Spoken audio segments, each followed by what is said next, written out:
Being a dreamer isn't easy, especially when you dream dreams which are not necessarily very popular. Joseph experienced this firsthand when he proclaimed his dreams to his brothers and father. Joseph found out quickly that believing in a dreaming God comes with hardship and heartache. Upon telling his family about his dreams, his brothers plotted to kill him and eventually decided to sell him to the Ishmaelites instead. While this narrative of hearing God's calling, acting on it, then facing persecution because of one's faith, will be a storyline which is repeated throughout the biblical narrative, there's something uniquely powerful about the story of Joseph. Because God never speaks directly to Joseph. The text mentions that the Lord was with Joseph, the Lord saved Joseph, and the Lord blessed Joseph. But not once does it say that the Lord spoke to Joseph, called to Joseph, pleaded with Joseph.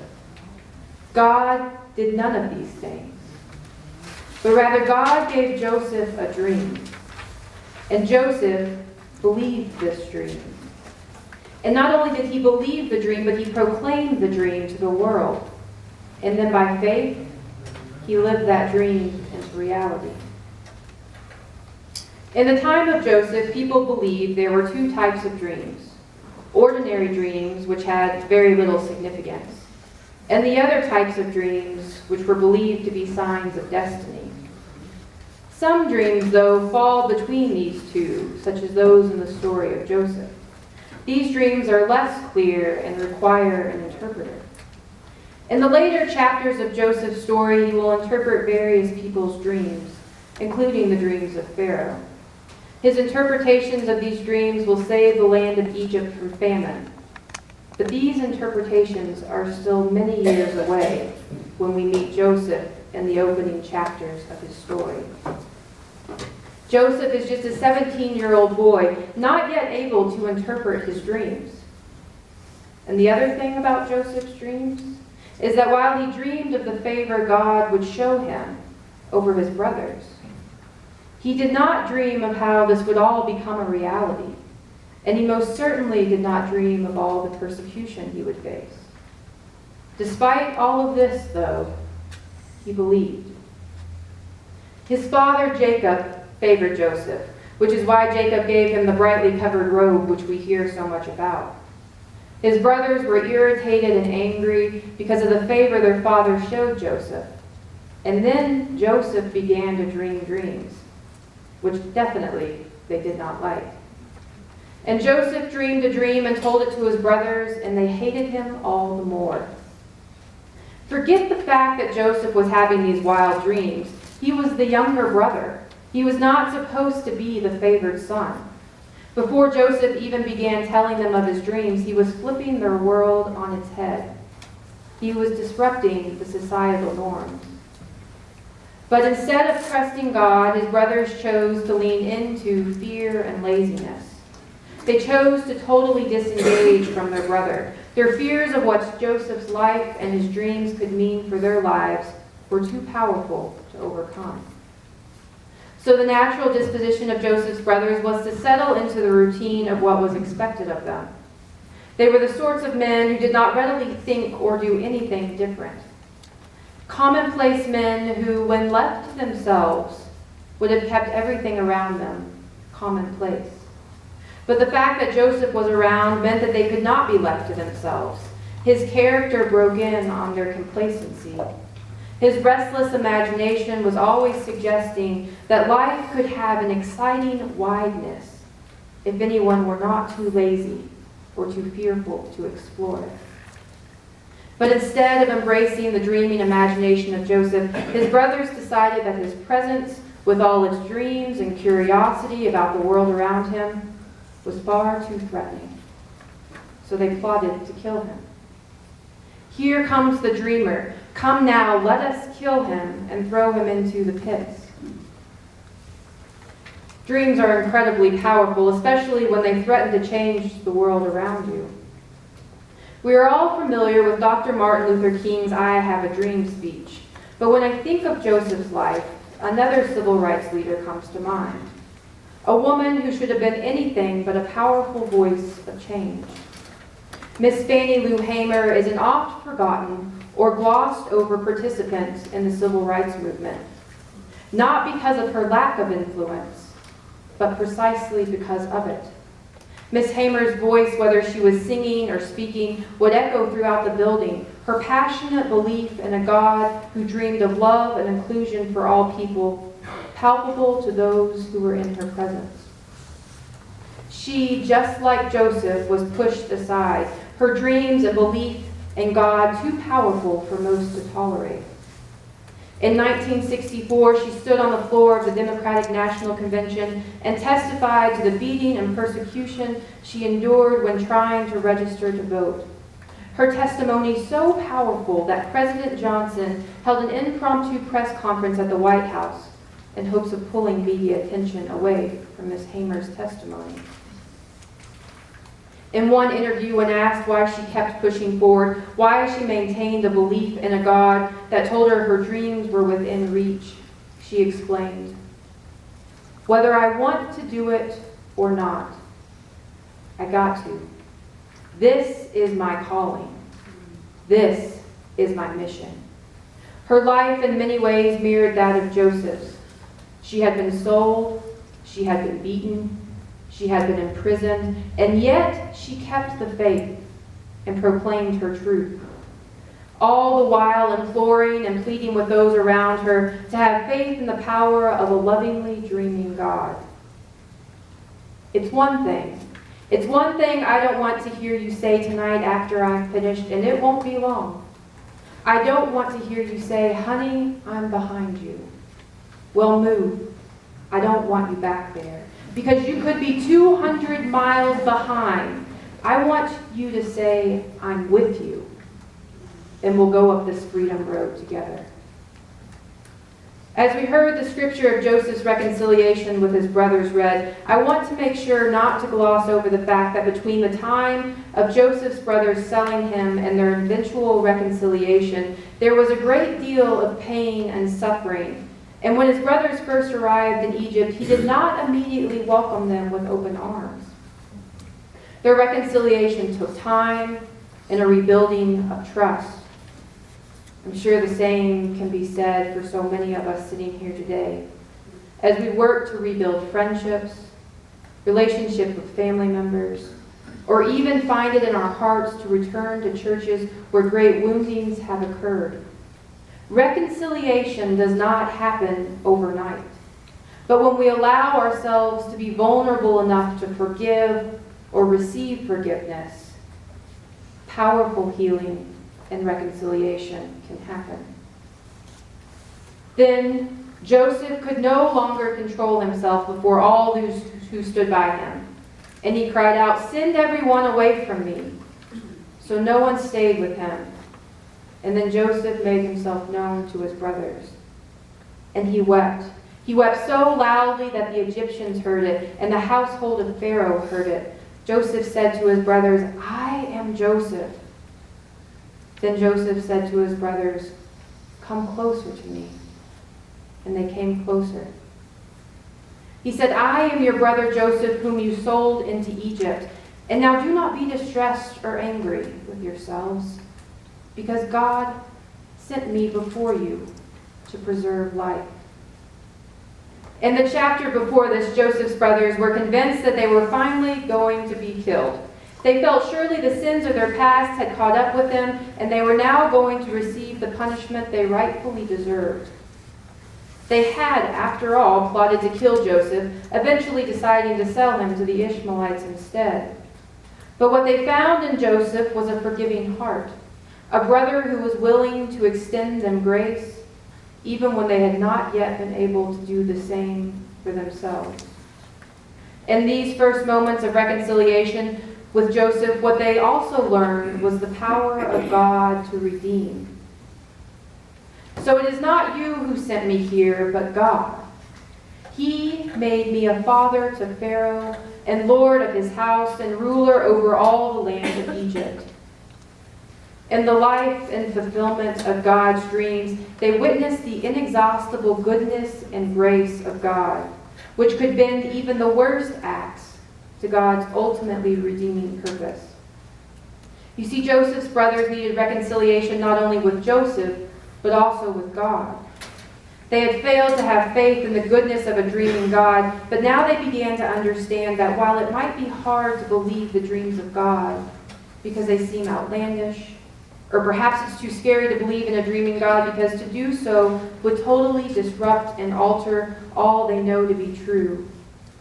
Despite all of this, God surely will make a way. In the weeping arms of Joseph, his brothers found grace and redemption. And Joseph, in the presence of his brothers, was finally able to reclaim all that had been lost so many years ago. He was the wildly imaginative dreamer who now fully understood the path his life had taken, and he was finally back in the arms of his family. Joseph was able to be reconciled with his family not because he changed or stopped dreaming, but rather quite the opposite. He reconciled with his family because he was living into his truths. He was the dreamer, and that did not have to change for God or his family to love him. Again, as I read through Joseph's story, I'm reminded of Miss Hamer. If a woman who only 50 years ago was beaten, thrown in jail, and told that she was less than simply because of the color of her skin, if she can find a way to love and forgive her oppressors, I know then that the power of reconciliation is not just something contained within the scriptures.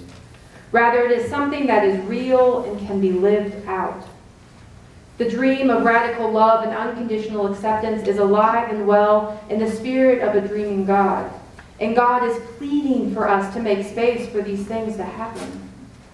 There is undeniable pain and suffering in this world. One needs only to turn on the news or walk to the corner of Hamden and Monaco to find that people are hurting.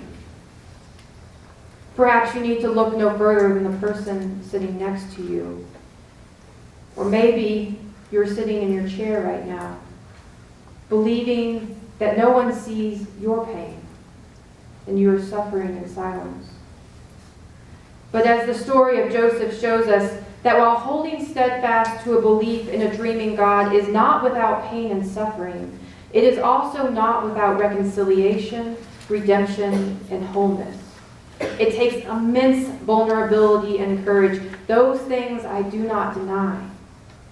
But imagine, dream of what would be possible if we made space for that sort of radical love and unconditional acceptance. Perhaps Ms. Hamer says it best when she declared, "We shall overcome means something to me tonight. We shall overcome means as much to me tonight as amazing grace, how sweet the sound that saved a wretch like me. Because if grace has saved a wretch like me, then we shall overcome. Because he said, seek and ye shall find, knock and the door shall be opened, ask and it shall be given." It was a long time, but now we see. We can see and we can design a new day. Keeping the faith and believing that you can come is at times easier said than done. Because in all honesty, a few Sundays ago, I was sitting in the back trying to figure out how I could gracefully bow out of preaching. Back in July, I had met with Ann and asked to preach, but as this Sunday was growing closer, I was beginning to wonder if I had made a mistake when I asked for this chance. You see, I'm a hospital chaplain. Put me in any room in the hospital and I feel at peace. I feel God's presence and I'm sure of my calling to serve others. But here, behind this pulpit, I'm terrified. I lay in bed that Sunday night and decided that the next morning I would call Ann and tell her I just couldn't do this. I wanted to be like Joseph. I wanted to believe in the dreams God had placed on my heart. But instead, like his brothers, I became fearful and began to doubt all that I believed and knew to be true. I thought I could do it, but I just couldn't. And then at 2 a.m., I got a text. A text that reminded me that not only can I stand up here and preach this sermon, but I must preach this sermon. At 2 a.m., I received a text from a young woman whom I have been a chaplain and friend to since 2009. Our conversations mostly deal with the topic of sexuality, as she tries to live as a gay woman in the heart of the Bible Belt. Her journey towards reconciling her spirituality and her faith has been a painful one, and she is still very much so trying to figure out how to live as a woman who is both gay and deeply in love with God. This was her text. I can't sleep. I can't stop wondering if I'm going to heaven. Here's why. I don't understand how my sexuality could determine my eternity. It makes me crazy to think about. How? How can love be so wrong? Love, the purest of all. How? And yet so many passages in the Bible indicate that I won't go to heaven because of it. I don't want to be someone who distorts the scripture so that it pleases me, but I just don't understand why. Being gay and trying to be Christian is probably the worst combination somebody could ever be.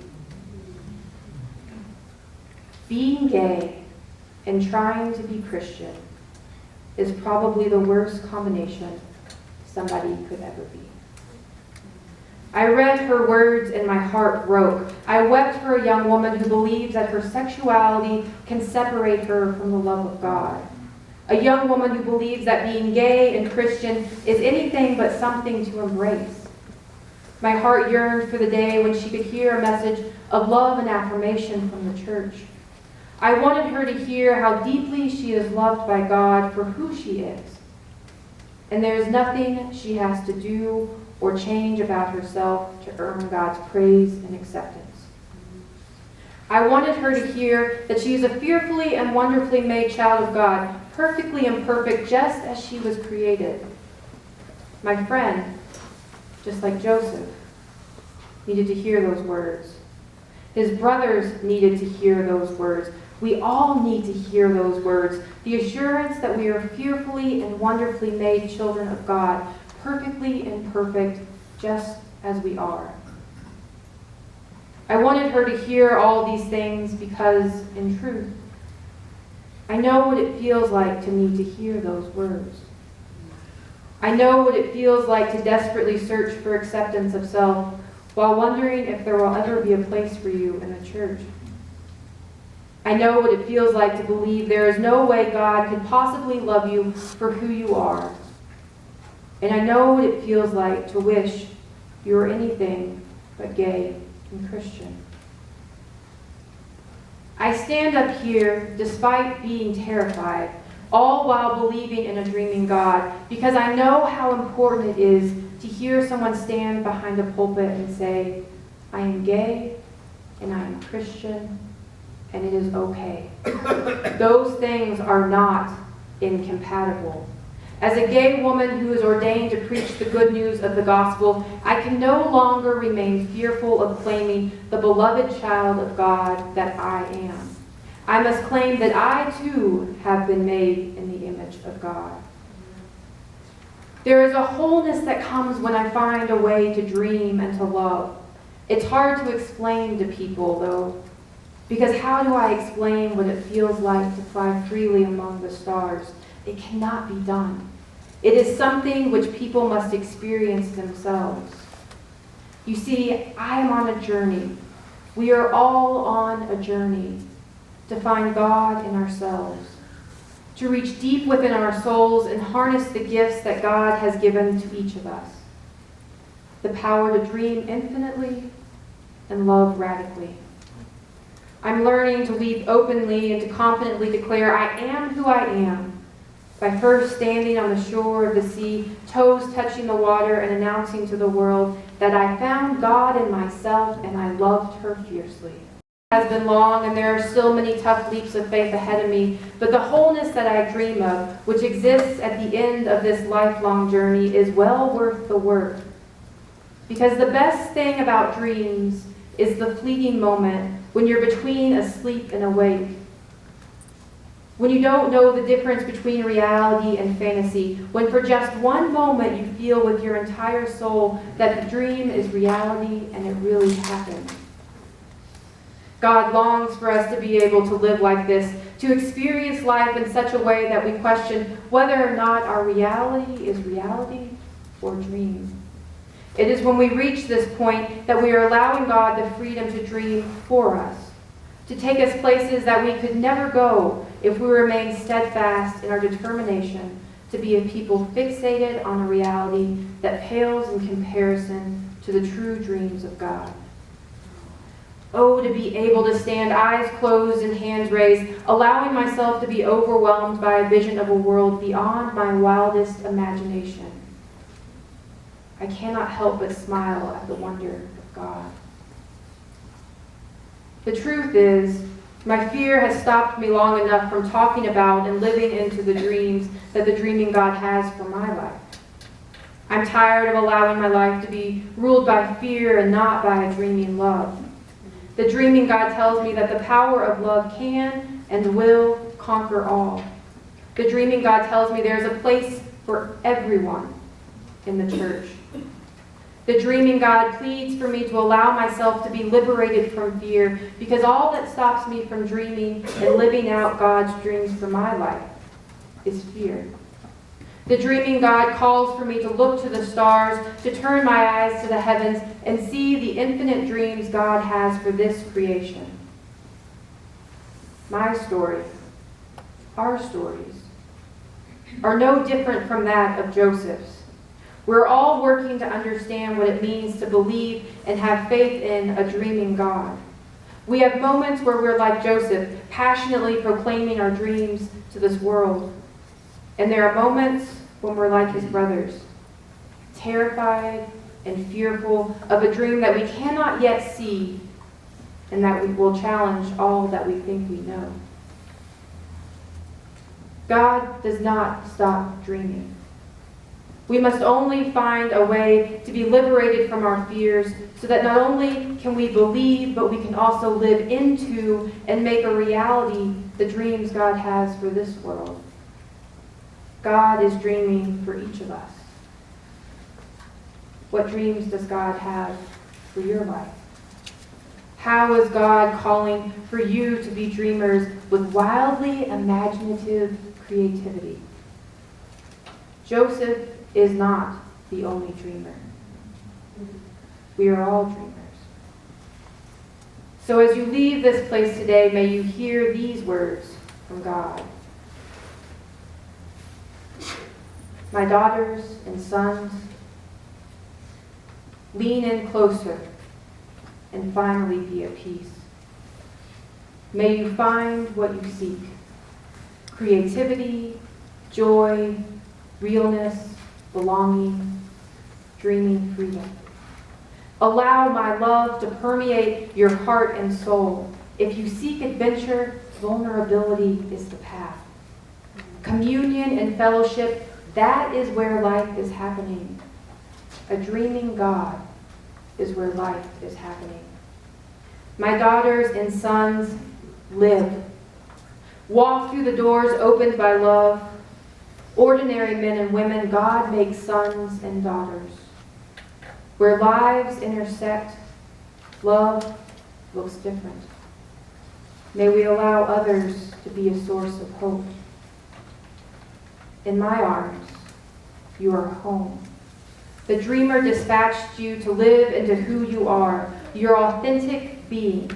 You are perfectly imperfect for this moment, but let it linger in your dreamer imaginations that we are never finished. And where the sacred will take you is life-giving. That is what God taught us. That was God's dream. Amen.